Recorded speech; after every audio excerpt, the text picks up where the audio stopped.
नमस्कार मित्रों।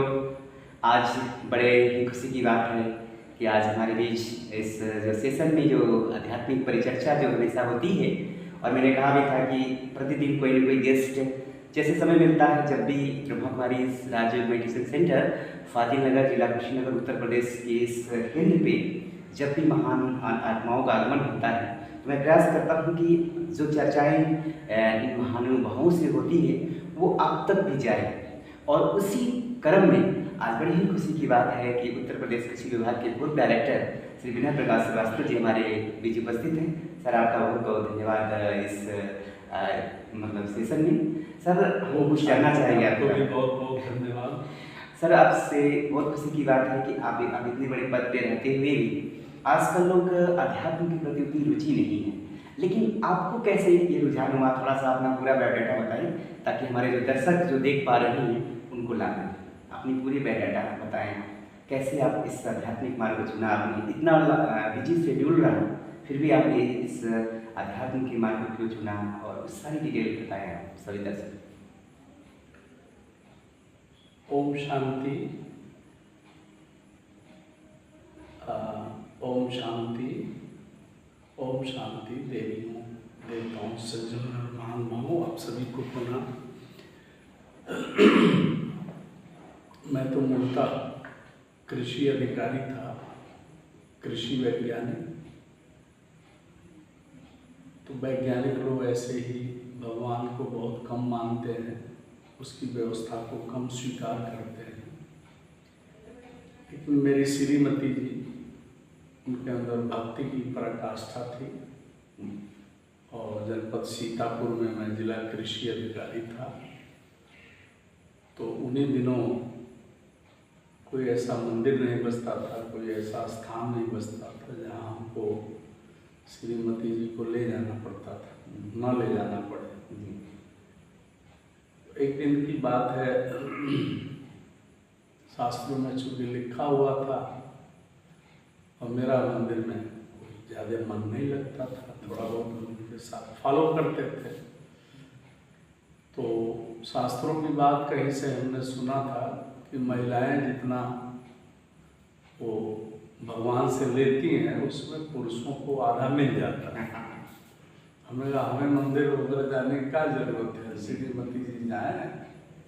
एक दिन दैव से संजोग से उनका चप्पल जो है गायब हो गया। तो हमने सोचा उनके चप्पल की ही रखवाली कर लेते हैं, उधर से जब श्रीमती जी आएंगी तो हमें आधा तो यूं ही मिल जाएगा। खैर, एनी हाउ, उन्हीं दिनों जो है हमारे चाचा जी की डेथ हो गई थी। वो लोग ब्रह्मा भीलवाड़ा राजस्थान में चाचा जी मेरे थे। तो उनकी 13वीं थी जी। उस कार्यक्रम में हमें भी जाने का मतलब अवसर मिला, तो गए हैं। तो हाँ, ब्रह्मा कुमारी भाई बहनों से वो लोग जुड़े हुए थे पहले से, और वो ब्रह्मा कुमारी भाई बहनें भी आए थे लोग। तो उन्होंने कहा कि आप लोग क्यों रो रहे हैं, क्यों परेशान हैं, क्योंकि 40 साल के अल्पायु में उनकी लगभग डेथ हो गई थी जी। ये आत्मा तो अजर है, अमर है, अविनाशी है, ये बात मुझे तीर जैसी लगी जी। तो ये बात तो सही है, वो मरती नहीं है, इन्हें जन्म पुनर्जन्म में आना है, गरीब परिवार में फिर से आएंगे, इसलिए रोने की कोई इसमें आवश्यकता नहीं है। और भी बहुत सारी बताएं दीदी ने। ये बात मुझे जो है तीर जैसे लगी कि भाई ये आत्मा अलग है और शरीर अलग है, और आत्मा मरती नहीं है, और ये शरीर जो है उसको जन्म पुनर्जन्म में आना पड़ता है, न्यूनतम 1 बार और अधिकतम 84 बार जी। इसमें वास्तव में रोने की कोई दरकार नहीं है। और वहीं से मेरी आध्यात्मिक यात्रा शुरू हुई। 1995 की बात है। वो आज 31 साल हो गए। हम दोनों लोग जुगल जो है ईश्वरी ज्ञान में साथ साथ सारे पढ़ाई किए हैं और भी कर रहे हैं, और मनुष्य देवी देवता बनने के लिए प्रयासरत हैं जी। क्योंकि अद्भुत विश्वविद्यालय है, यहाँ मनुष्य के संस्कार जो है स्वयं शिव जी द्वारा खोला हुआ है जी।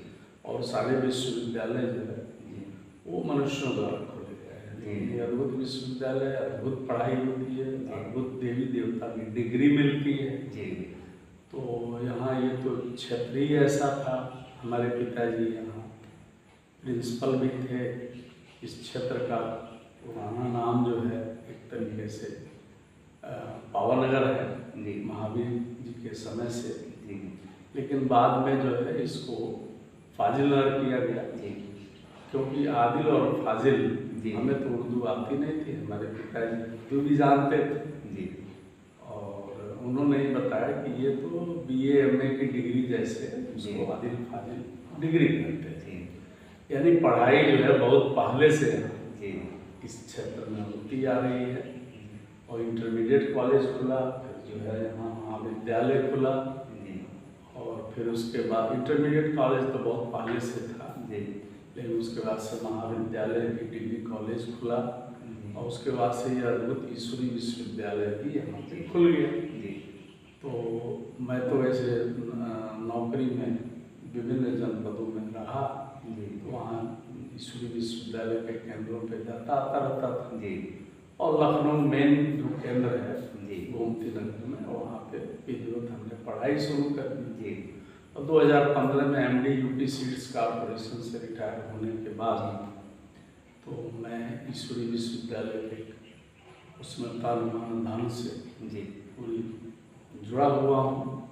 और ये अपने आप ये क्षेत्र जो है बहुत बढ़िया क्षेत्र मुझे लगता है। आज भी कई जगह तमकुही में, समौर में, और भी क्या नाम था, गंगौली, शिवपुर कुबेर स्थान, हाँ शिवपुर कुबेर स्थान, और कई जगह घूमते हुए अभी लोगों से संपर्क करते हुए, मिलते जुलते हुए मैं आ रहा हूँ। मुझे ये क्षेत्र जो है बहुत बहुत बहुत अच्छा लगता है। चारों तरफ हरियाली है, और बल्कि हरियाली का मतलब ही मैंने लगा लिया है कि हरियाली है, ठीक है ना। तो चारों तरफ हरियाली, खुशहाली तो छाई जाएगी। और हरियाणा का भी मतलब मैंने समझा कि हरि का आना हुआ है, तो न केवल हरियाणा बल्कि पूरा विश्व ही हरित क्रांति और हरित देश बन जाएगा। बिल्कुल ठीक है ना। तो यहाँ के किसान जो है बड़े खुशनसीब हैं, और कि वो यहाँ पे पैदा हुए हैं। मेरी भी जन्मभूमि है, पटियाला का रहने वाले हैं। पटियाला कुशीनगर के आप रहने वाले हो? पटियाला कुशीनगर के रहने वाले हैं। और मुझे बहुत मन भी लगता है इस क्षेत्र में, क्योंकि इवन पूरे देश में करीब 13 लाख एक समय आया था जबकि 13 लाख से ज़्यादा किसानों ने आत्महत्या की थी। अच्छा।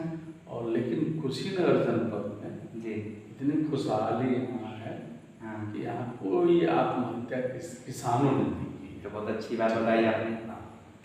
और किसान यहाँ के, बल्कि कुशीनगर का नाम जो है एक जिला मजिस्ट्रेट थी मैडम, तो उनके सामने ही हमारे मुख से निकल गया कि ये तो कुशीनगर नहीं है बल्कि ये खुशीनगर है। यहाँ तो खुदकशी इस समय भी घोर कलयुग में किसी ने नहीं किया, ठीक है ना। तो ये तो खुशीनगर है। ठीक, तो बहुत अच्छी चीज़ बताया। यहाँ के लोग बड़े खुशहाल हैं। और मैंने गोरखधाम क्षेत्र को 4 धामों, जैसे भक्ति मार्ग में तो 4 धाम दूर दूर हैं, और ज्ञान मार्ग में ये चारों धाम एक ही स्थान में है, माउंट आबू में। लेकिन हमने प्रैक्टिस के लिए, ईश्वरी ज्ञान के प्रयोग के लिए, बल्कि प्रायोगिक प्राकृतिक जैविक खेती के लिए, यौगिक खेती के लिए मैंने 4 स्थान बना रखे हैं, मतलब मान लिया है। एक तो बाबा धाम ज्ञान मार्गियों का माउंट आबू है, भक्तों का है। यहाँ पे बाबा धाम झारखंड प्रदेश में है। और दिल्ली धाम ये पालनहार भूमि है, पूरे विश्व का लालन पालन कार्य यहाँ से शुरू होना है, और कल्प होता रहता है। त्रेता में भारत देश के अलावा दुनिया में कोई दूसरा देश भी नहीं होता, एक देश होता है, उसको स्वर्णिम भारत कहते हैं, सतयुगी दुनिया कहते हैं। उसके बाद से त्रेता तक राम राज्य होता है जी जहाँ सभी राजा प्रजा सभी खुशहाल रहते हैं, किसी को कोई कठिनाई नहीं होती है। जी ठीक है। जी भक्त लोग भी इसका गायन करते रहते हैं कि राम राजा राम प्रजा राम जी ये धर्म का उपकार है। तो तीसरा जो है मैंने पूरा चूँकि पूरे उत्तर प्रदेश का मैं कृषि विभाग का डायरेक्टर एग्रीकल्चर रहा हूँ, MDUP सीड्स कॉर्पोरेशन रहा हूँ, सेक्रेटरी भी रहा हूँ, विभिन्न पोस्टों पर मैं रहा हूँ। तो वो मेरा जो है कर्म क्षेत्र है पूरा प्रदेश, और पूरे कर्म क्षेत्र के लिए 60,000 गोकुल गांव बनाने की भगीरथी संकल्प मैंने नहीं लिया है, शिव बाबा ने दिलाया। हाँ, शिव बाबा 3 सरकारें ने मिलकर, अच्छा। उत्तर प्रदेश सरकार में तो हम MD थे ही, और भारत सरकार के कृषि मंत्री और सभी लोग थे, और ईश्वरी सरकार के भी पूरे भारत देश से सभी लोग थे। और वहाँ पे यद्यपि ईश्वरी विश्वविद्यालय में भी एक प्रथा है कि माताओं के ऊपर ही कलश रखा जाता है, लेकिन मेरे ऊपर कलश रखा गया है। जिम्मेदारी उनको भगवान ने दी है, और ये 60,000 गोकुल गांव बनाने हैं, और इसमें कोई मेहनत नहीं करना है, कोई परिश्रम नहीं करना है, केवल ईश्वर को मेहनत की जगह मोहब्बत करना है, क्या बात, प्यार करना है, और उसी के सहारे आज भी बाबा ने मुरली बोला कि मेहनत नहीं करनी है, मोहब्बत करना। ईश्वर के लिए तो ये कार्य 1 मिनट 1 सेकंड का है, लेकिन हम बच्चे जब इस कार्य में सहयोगी बनते हैं तो हम लोगों को भगवान भी गिफ्ट के रूप में 5 तत्व, जिसमें सभी गोपाल की इसीलिए कहते हैं ये पृथ्वी जल वायु अग्नि आकाश, इन 5 तत्वों को एक तरीके से सेवक के रूप में ये उपस्थित हो जाते हैं, और देवी देवताओं की फ्री में सेवा करते हैं, और फ्री में खाद की भी व्यवस्था हो जाती है, प्राकृतिक खाद की,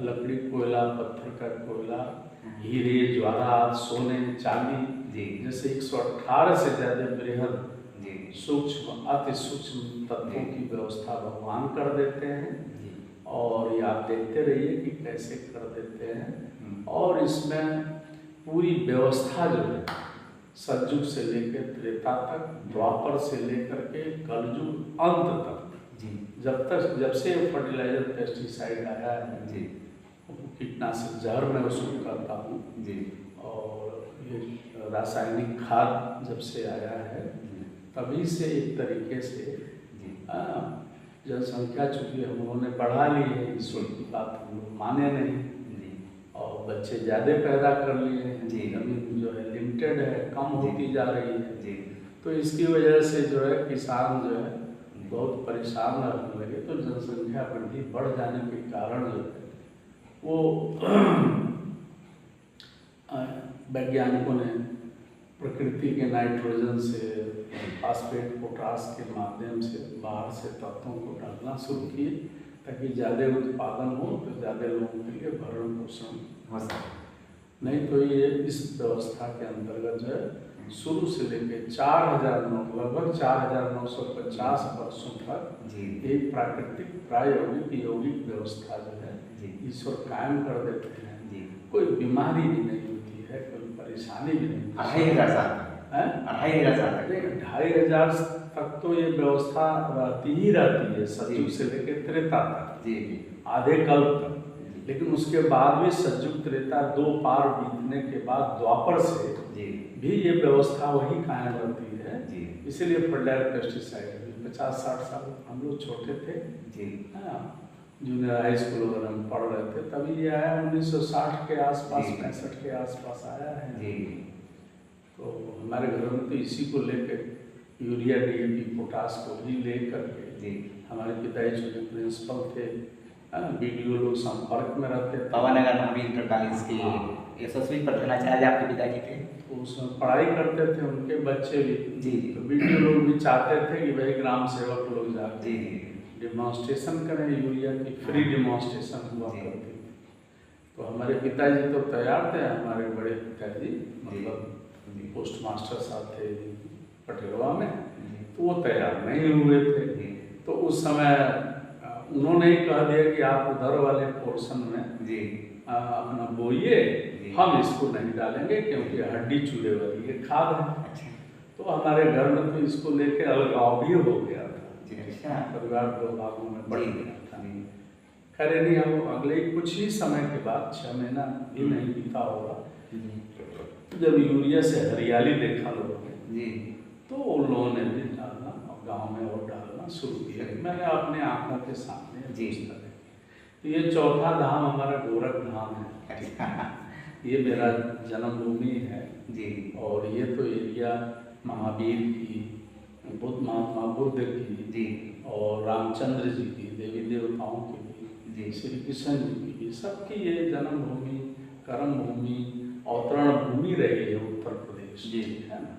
जी और ये एरिया तो विशेष महत्वपूर्ण रहा है जी क्योंकि द्वापर के बाद भी, जी महात्मा बुद्ध के समय के बाद भी, महावीर के समय के बाद भी, ये दोनों लोग तत्कालीन जी एक समय के हैं। जी तो इसके बाद भी जो है यहाँ पे खेती जो है बड़ी अच्छी हुआ करती थी जी और हिंसा, बिल्कुल जानवरों की भी हिंसा बहुत कम होती थी। जी अब तो आज ही मैं पूरा निकल के आया हूँ, पूरा देख रहा हूँ कि चारों तरफ मुर्गा बकरी सब कट रहे हैं। जी तो अहिंसा परमो धर्म का हम लोग थे, जी अब तो पूरा हिंसा ही चारों तरफ हो रहा है, जानवरों जी। की ही हिंसा हो रही है। बिल्कुल बिल्कुल और ये प्रवृत्ति जब बढ़ने लगती है तो मनुष्यों में भी हिंसा जी। व्याप्त हो जाती है, जिसके प्रवर्तक जो है महात्मा बुद्ध भी है। जी ठीक है ना, उन्होंने यही ज्ञान फैलाया जी कि अहिंसा होनी चाहिए, अहिंसा परमो धर्म है।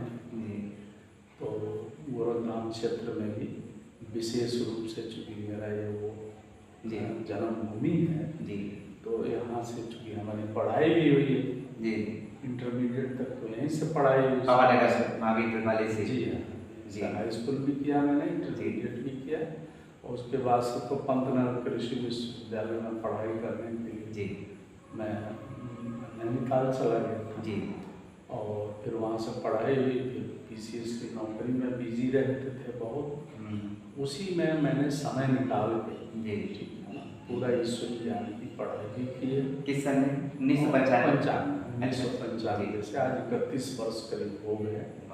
और हम लोग जुगल, दोनों लोग हम लोग साथ साथ ईश्वरी विश्वविद्यालय में एडमिशन लिए, उस पढ़ाई की और MSc भी किया उन्होंने स्पिरिचुअलिटी में। जी वो तो हम लोग के भी आध्यात्मिक गुरु रही हैं। हाँ, वैल्यू एजुकेशन से उन्होंने हम लोग को मार्गदर्शन दिया है। ब्रह्मा कुमारी जो है नमला यूनिवर्सिटी से, तो आपकी नमला यूनिवर्सिटी से MSc भी किया आपने। हाँ। जी तो ईश्वरी विश्वविद्यालय के सौजन्य से ये भी कार्य होता है जी। जो लोग नहीं पढ़ाई किए हैं, हाँ।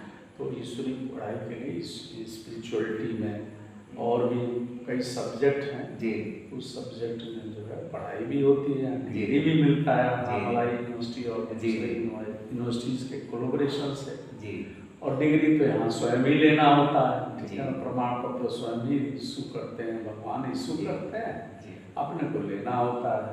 बिल्कुल। तो यहाँ पे डिग्री मिलती है देवी देवता बनने की।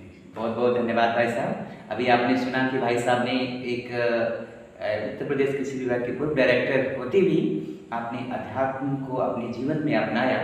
और पुरानी जो मान्यता थी कि जो पत्नी जो काम करती तो आधा पति को मिलता है, पति का काम करता है तो आधा पुरुष को मिलता है, तो उसी मान्यता को पालन करते आपने अध्यात्म को अपनाया और 31 साल हो गए। और देखिए इस असार संसार में जहाँ चारों तरफ विकारों का बोलबाला है, तो आप दोनों युगल जोड़ी रहते हैं, ब्रह्मचर्य व्रत का पालन भी करते हैं, जो गीता में भगवान ने कहा है कि अर्जुन काम महाशत्रु है, इस पर विजय प्राप्त करो। तो केवल गीता पढ़ते नहीं बल्कि आपका जीवन ही गीता है। तो एक बहुत बड़ी चैलेंज है यार समाज में कि पति पत्नी एक साथ रह के भी ब्रह्मचर्य का पालन करना, ये अपने में बहुत बड़ा एक चैलेंजेस है। और जो परमात्मा कहते हैं कि बच्चे घर गृहस्थ में रहते एक एग्जाम्पल है, आप लोग सच्ची गीता को अपने जीवन में अपनाया है। सर जीवन में आज जो हर जगह मान्यता है, लोगों में विकारों का बोलबाला है, ऐसे में आप दोनों एक साथ रहकर किस विधि से आप पवित्रता का पालन कर लेते हैं और क्या संदेश देना चाहते हैं जो नए नए भाई बहन जो ब्रह्मा कुमारी से जुड़े हैं या अध्यात्म के पथ पे आगे बढ़ते हैं? तो आध्यात्मिकता में ब्रह्मचर्य की पालना जो है घर गृहस्थ में रहते हुए भी करने से क्या लाभ मिलता है और कैसे आपने इस मार्ग को अपनाया, क्योंकि इसमें बहुत लोगों की कठिनाइयाँ होती हैं। तो अपने व्यक्तिगत 31 सालों के अनुभव से कुछ साझा करें, ताकि जो नए भाई बहने हैं या जो अध्यात्म के पद पे आगे बढ़ना चाहते हैं उनको भी बल मिले। क्योंकि महात्मा गांधी ने ये बात कही थी कि बिना ब्रह्मचर्य के रामराज की परिकल्पना करना वैसे ही है जैसे नकली आम को असली समझना। तो इस संदर्भ में आप हमारे भाई बहन या जो श्रोता देख रहे हैं, जो गृहस्थ जीवन में रहते हैं, और देखिए आप उत्तर प्रदेश से कृषि विभाग के डायरेक्टर होते भी और वैज्ञानिक सोच रखते भी आप ब्रह्मचर्य का पालन करते हैं, ऐसे में एक बहुत बड़ा चैलेंजेज है और बहुत बड़ा संदेश है सभी श्रोताओं को। तो मैं सर से ही जानना चाहूँगा, सर कुछ बताएं इसमें कि आप साथ में रहते ब्रह्मचर्य का पालन करते हैं, उसमें बहुत सारी प्रॉब्लम कठिनाइयाँ आती हैं, किस माध्यम से, ज्ञान योग के माध्यम से कैसे आपने अपने जीवन में स्वीकार किया और इससे क्या लाभ है वो बताएं, ताकि और लोग भी लाभ लें। ईश्वरी विश्वविद्यालय की पढ़ाई जैसे हम लोगों ने शुरू की जी, तो उसमें सबसे पहला पाठ पक्का करना होता है कि मैं एक आत्मा हूँ। जी सर। और ये देह नहीं हूँ, शरीर नहीं। जी, ये सारी बुराइयों की जननी जो है एक तरीके से देखा जाए कि देह अभिमान में रहने की वजह से, बॉडी कॉन्शियसनेस के उसमें रहने के कारण ये बुराइयां भी आती हैं। सर देह अभिमान जैसे तो लोग समझ नहीं पाते हैं, देह समझना ये ना, नहीं, देह के अभिमान में रहना, मतलब कुछ नए लोग जो समझ नहीं पा रहे, थोड़ा क्लियर करिए। मतलब है कि देह को अभिमानो, अच्छा, मैं देह हूँ, आत्मा नहीं हूँ। हाँ, जबकि शिव जी ने, भगवान जी ने भगवानुवाच है कि तुम अपने आत्मा, पहले आत्मा निश्चय करो। तो ये आत्मा का पाठ नंबर 1 है जी, और परमात्मा का पाठ नंबर 2 है। तो मैंने ये समझा ईश्वरी विश्वविद्यालय में कि 2.5 आखर प्रेम का पढ़े सो पंडित हो। बहुत सुंदर। ये बात सच्ची नहीं है जी, ये 100% सच्ची नहीं है जी, क्योंकि दिव्य गुण जो है केवल प्रेम नहीं, 36 दिव्य गुण होते हैं। 36 जी, वाह, तो वंडरफुल। इस 36 दिव्य गुण की पढ़ाई में 1/36 की ये पढ़ाई केवल प्रेम की है। अच्छा, ये भी प्रेम जो है शाश्वत प्रेम होना चाहिए। 36 गुण है, 36 दिव्य गुण होते हैं, देवी जी, देवताओं के जी, अंदर डिवाइन वर्चूज करते हैं उसको। जी, तो ये आत्मा का पाठ जितना ही पक्का होने लगेगा, जी, आत्मिक स्मृति में रहेंगे, जी, तीसरी आंख हमारी खुल जाएगी, जी, तो हम ये देखेंगे जिसके बारे में कहा है, मन की आंखें खोल तुझे पिया मिलेगा। पिया मिले, ठीक है ना। तो ये तीसरी आंख खुल जाए, इसी को तीजरी की कथा कहते हैं। यही सत्यनारायण की कथा है जी। यही जो है सत्य गीता का ज्ञान है। और बल्कि हम तो ये कहते हैं कि 2 ही पाठ पढ़ने हैं जी, आत्मा और परमात्मा का जी, आप और जो है उस बाप का, खुद और खुदा का। यही अलिफ बे और ए बी की पढ़ाई जो पढ़े सो पंडित जी। तो ये फाउंडेशन तो यही है कि हमें बार बार ये अभ्यास करना पड़ता है कि मैं एक आत्मा हूँ, मैं एक आत्मा हूँ, मेरे पिताजी परम पिता परमात्मा है। जब उनके पास कोई शरीर नहीं है जी, तो हम भी जो है निश्चय करेंगे, तभी जा करके आत्मा परमात्मा से जुड़ने लगेंगे। जैसे हम शरीर को निश्चय करेंगे तो शरीर से शरीरधारियों से बात होती है, बहुत सुंदर, और शरीरधारियों से प्रेम होने लगेगा, बस। तो वो जो है बुराइयों की जननी होने लगे। बहुत सुंदर बात। और काम, क्रोध, लोभ, मोह, अहंकार, पूरब के लोग तो बहुत ही यहाँ की बातें अद्भुत है कि पूरब का ही मतलब समझता हूँ मैं जी, कि वो पूर्ववर्ती देवी देवता रहे। इसी पे देवराहा बाबा का भी नाम है। अच्छा, देवरिया का भी नाम है, पड़ा हुआ है जी।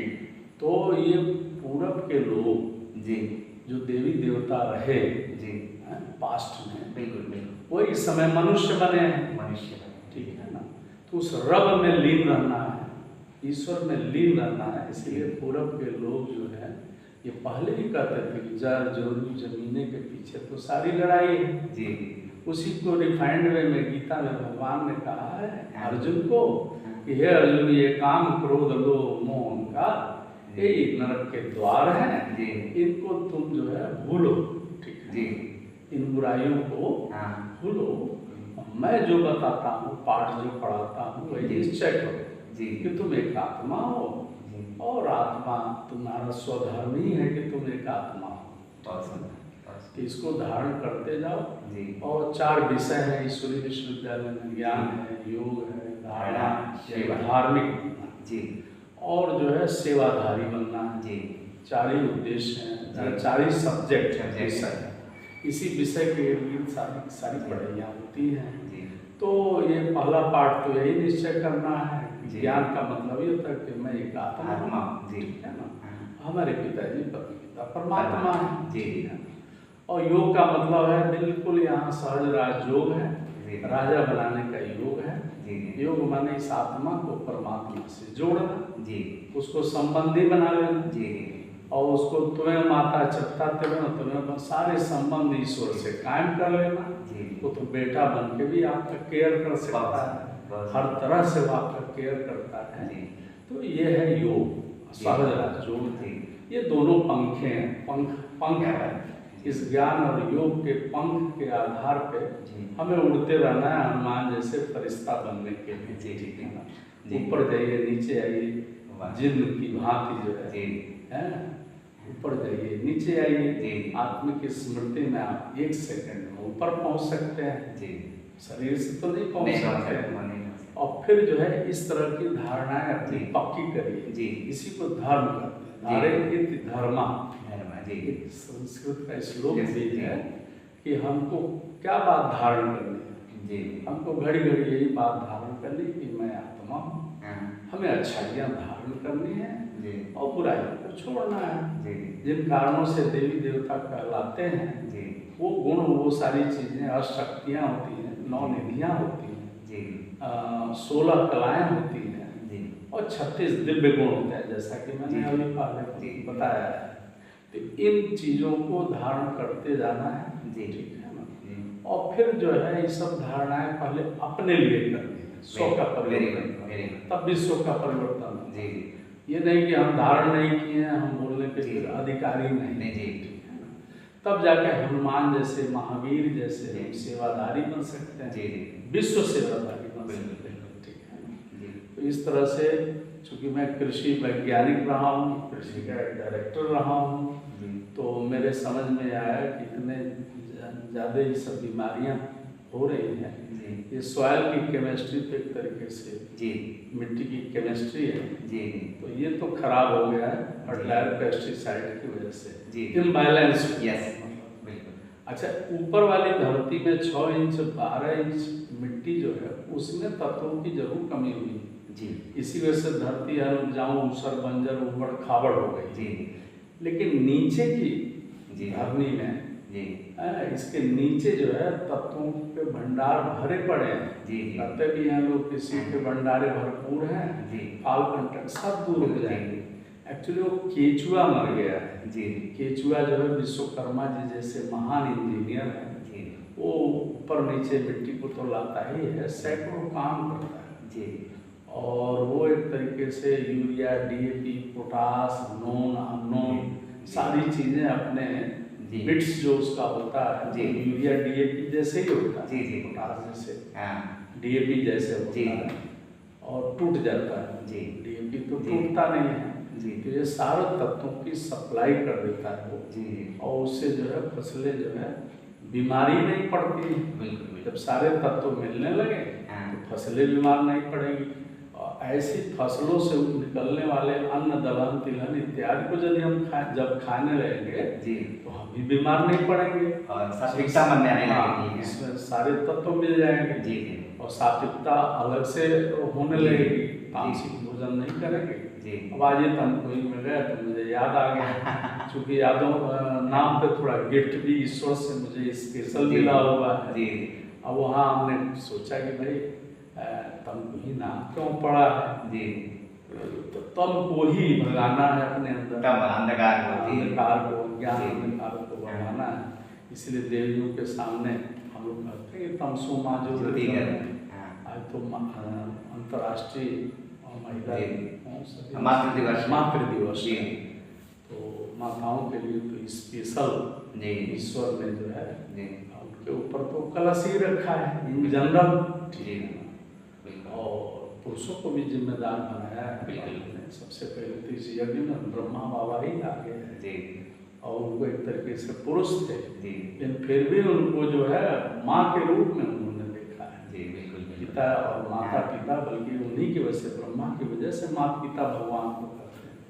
नहीं तो अकेले तो निराकारी रूप में पिता है, जी सबके पिता है, सबका माई बाप है। जी तो ऐसे भाईचारा विश्व बंधुत्व की स्थापना भगवान कर रहे हैं। जी ठीक है ना। आत्मिक स्मृति में हम सब लोग गुरु भाई के, सच्चे गुरु भाई के, वाहे गुरु भाई के, जी हम लोग भाई बन सकते हैं। जी ये है भाईचारा। बिल्कुल हिंदू मुस्लिम। अभी आपने देखा कितना सुंदर तरीके से आपने बताया कि हम सभी परमात्मा की संतान हैं और आत्मिक दृष्टिकोण का जब हम पालन करते हैं तो हमारे अंदर जो नेगेटिव विचार है, जिसे हमने तामसिक विचार, जिसे भगवान ने कहा कि काम वासना, ये सारी चीज़ें जो वृत्तियाँ हैं खत्म हो जाती हैं।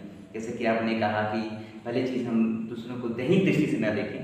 दैहिक प्रेम ही कोई विकार कहा जाता है, जो आपने नेगेटिव थॉट्स, जिससे हमारी शारीरिक मानसिक बौद्धिक शक्तियों का पतन होता है। और आप 31 सालों से गृहस्थ जीवन में रहकर भी ब्रह्मचर्य का पालन करते हैं, सबसे बड़ा चैलेंजेस है। और इसलिए आप कृषि विभाग में रहे हैं और उसकी वैज्ञानिक सोच रखते हैं। और आपसे मेरी चर्चा में तो आपने एक बहुत अच्छा उदाहरण दिया था, मुझे याद है वो घटना कि विवेकानंद की बात चल रही थी, इसी जिक्र में मैं एक बात रखना चाहूँगा। रविन्द्रनाथ टैगोर ने कहा था कि अगर भारत का दर्शन करना है तो आप विवेकानंद को पढ़ो। और विवेकानंद ने जो गृहस्थ जीवन में रहने वाले रामकृष्ण परमहंस उनके गुरु थे, तो वो माँ भगवती के प्यार में इतने मगन हो गए थे कि संसार भूल ही गया था। लोगों ने सोचा कि चले ये तो पागल हो गए हैं, इनकी शादी करा दो तो शायद वो ठीक हो जाएंगे। तो वो उनकी शादी होती है और शादी होने के बाद वो फिर से माँ के भजन में मगन हो जाते हैं। एक बार की बात है, मैं संक्षिप्त में बात रखना चाहूँगा कि आपकी गृहस्थ जीवन की बात जो आई थी इसमें मैं जिक्र करना चाहूँगा। चीज़ और ऐड कर जी दें। जी सर। स्वामी विवेकानंद जी ने तो यहाँ तक कहा जी सर कि मुझे मेरे जैसे, जी यानी स्वामी विवेकानंद वाह, जैसे क्या 100 बात। लोग मिल जाए मुझे, क्या बात है। तो मैं पूरी दुनिया को 100 ब्रह्मचारी मिल जाएगा। 100 ब्रह्मचारी मिल जाए जो हाँ। ब्रह्मचर्य धारणा जी। करें। इससे वास्तव में ओज बना रहता है। क्या बात है, बहुत सुंदर। ओजस्वी तेजस्वी बनना जी। है, महावीर जैसे बनना जी है, तो हमें ओज बना रहे। ओज मैंने विगर, जी जी यानी शक्ति शक्ति बनी हाँ, रहेगी। जी, हाँ। और जो है शक्ति की कमी नहीं है। अभी आपका एज सर कितना होगा लगभग एज आप? एज मेरा 71 साल पूरा होने अभी वाला है देखिए सितंबर। इस एज में आप 2 बजे सुबह उठ जाते हैं, 2 बजे 3 बजे उठकर आध्यात्मिक चिंतन करना, साधना करना। लोग रिटायर्ड होते थक जाते हैं, कई लोग डिप्रेशन में चले जाते हैं, लेकिन इस समय में गोकुल गाँव 12:03 के बाद क्या बात है, भगवान ने भी समझाया। जी। ईसाई लोग भी, अच्छा। उनका डेट परिवर्तन होता है, जी जी तो वहाँ से ही ब्रह्म बेला शुरू हो जाता है। हाँ आप कोशिश करते हैं जी। 1 बजे भी उठ जाए। अब सोचिए 1 बजे 2 बजे 3 बजे मैं खुद साक्षियों को मैंने देखा है साइड में, जब फाजिल नगर आश्रम के सेंटर पे आते हैं तो भाई साहब को मैं चुपके से मैं देखता हूँ, तो उसी समय चिंतन करना, अपने मन को विजयी रखना। क्योंकि कहा जाता है शास्त्रों में विदित है या लोकोक्ति प्रचलित है कि खाली मन शैतान का घर है, शैतान है ना बुराइयों का। ये अपने मन को विजयी कर देते हैं। जैसे बात अभी चलेगी कि अनुभव में मैंने इस सेशन का उद्देश्य ही रखा है कि अनुभवी लोगों को बुलाना, उनके अनुभव को लेकर आप अपने जीवन में धारण करेंगे।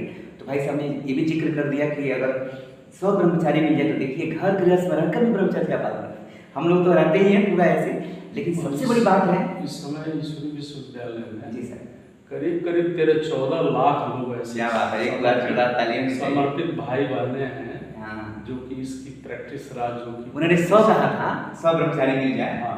आइए घर गृहस्थ में रहने वाले अलग हैं, सिंगल रहने भगवान को याद करो अलग बात है, लेकिन घर गृहस्थ में रहकर पति पत्नी एक साथ रहकर इस राष्ट्र को शक्तिशाली बनाने के लिए, स्वर्णिम बनाने के लिए, उसमें ब्रह्मचर्य के पालन करना ये सबसे बड़ी बात है। सर मैं जो जिक्र कर रहा था एक चीज और जी, है, जी, इस सत्य सनातन पुरातन देवी देवता जी। धर्म के स्थापना में जी न केवल हिंदू लोग जुड़े हुए हैं, अच्छा तो बहुत अच्छी बात है। हिंदू लोग तो करोड़ों से ज्यादा संख्या में जी, जी। जुड़े हुए हैं।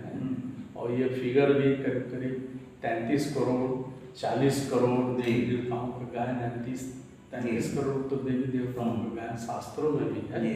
ये 40 करोड़ तक फिगर जाने वाली है। जी और इसके आगे भी ये बढ़ सकता है संख्या, वाह। क्योंकि अभी बहुत पिछले ही बार के कुंभ में, हाँ। महाकुंभ जी। में करीब करीब 50 60 70 करोड़ के आसपास लोग विजिट किए क्या और बात वहाँ पे स्नान किए थे। जी। यदि ऐसे लोग ज्ञान स्नान भी कर लें क्या बात है। तो ये ईश्वर का कार्य जो है बहुत जल्दी बहुत संपन्न सुंदर, हो जाएगा। बहुत सुंदर। और इस काज में परमात्मा राम जी ऊपर से परम धाम से इस जी। समय युद्ध स्तर पे, वाह। और ब्रह्मा जी हाँ। सूक्ष्म लोक से जी युद्ध स्तर पे पूरे विश्व को अयोध्या बनाने की कार्य। क्या बात है, बहुत सुंदर। अयोध्या का मतलब ये होता है जहाँ कोई युद्ध न हो, हिंसा न हो। हाँ, जिससे कोई युद्ध करने वाला दूसरा कोई राजा न हो। जी हाँ, विष्णु और विष्णु के प्रतिनिधियों का राज्य हो, जी जहाँ कोई अवध क्षेत्र हो, जी जहाँ कोई बद भी ना हो, वाह। कोई हिंसा भी ना हो, शेर गाय भेड़ बकरी तक एक घाट पर पानी पिए, जी यानी जानवरों में भी इतना प्रेम होता है। जी। और ये हिंदू मुस्लिम सिख ईसाई तो सब कन्वर्ट होकर देवी देवता बन जाते हैं, जी। ठीक है ना। कोई लड़ाई झगड़ा ही नहीं होता है नहीं। वहाँ, ठीक है ना। इसलिए राम राज्य का गायन अभी तक बापू भी करते रहे। बिल्कुल बिल्कुल। उसी का कार्य को विश्व बापू जी जी पूरे विश्व में जी। स्थापना का कार्य बहुत कर सुंदर रहे हैं है, इस समय। बहुत सुंदर। देखिए तो आपने भी कितना क्लियर कर बीच में बात हो रहा था कि भगवान बीच बीच में, देखिए आपकी कुछ बातें हैं मैं अगला एपिसोड में लूँगा, वैसे समय भी ज़्यादा हो रहा है, तो लास्ट में बस जो जिक्र में कर रहा था कि देखिए गृहस्थ में रहते भी कैसे लोग ब्रह्मचर्य का पालन करके इस भारत को स्वर्ग बना रहे हैं। ब्रह्मा कुमार कुमारी आपने लाखों की संख्या में आपने बताया कि ब्रह्मचर्य का पालन करते हैं, लेकिन घर गृहस्थ में रहते भी एक एग्जाम्पल, मैं उसी का जिक्र करता मैं सर। थोड़ा भूल गया। जी सर। हजारों मुसलमान भी ईश्वरी विश्वविद्यालय में जुड़े हुए हैं, अच्छा और लाखों ईसाई लोग जुड़े हुए हैं। अच्छा, हिंदू मुस्लिम सिख ईसाई सभी धर्मों के लोग, हिंदू लोग तो करोड़ों की संख्या में, विश्व के 140 देशों में। बल्कि शिव बाबा ने तो मुरली में यहाँ तक बताया कि जितनी भक्त आत्माएं हैं जी उनको एक न एक दिन जो है बहुत ईश्वरी अच्छी, विश्वविद्यालय में पढ़ाई करने आना ही पड़ेगा। बहुत अच्छी खुशखबरी आपने सुनाया। और सभी लोग परमात्मा शिव की तलाश करते हैं, ये शिव से मिलन बनाते हैं।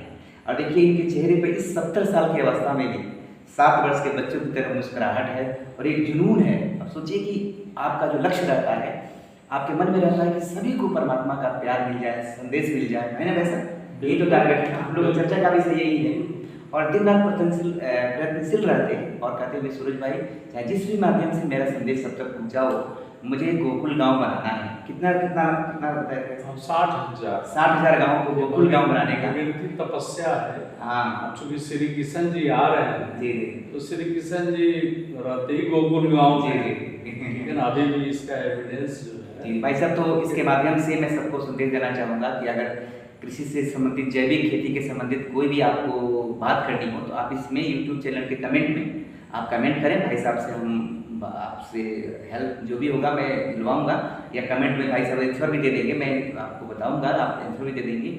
तो फिर लास्ट जो जिक्र मैं करते हुए अगले एपिसोड में मिलेंगे तो वो जिक्र मैं कर देता हूँ भाई साहब। तो वो उनकी शादी होती है, उनको पत्नी एक बार रात को आती है तो फिर वो क्या कहती है, प्रभंस जी कहते हैं क्या तुम जागे पुनः संसार में ढकेलने के लिए? भाई साहब वो कहते हैं प्रभंस जी अपनी पत्नी से, क्या तुम मुझे जिस संसार में मैं भाग रहा था तुम आगे इसी संसार में घसीटने के लिए या वासनाओं में डुबाने के लिए?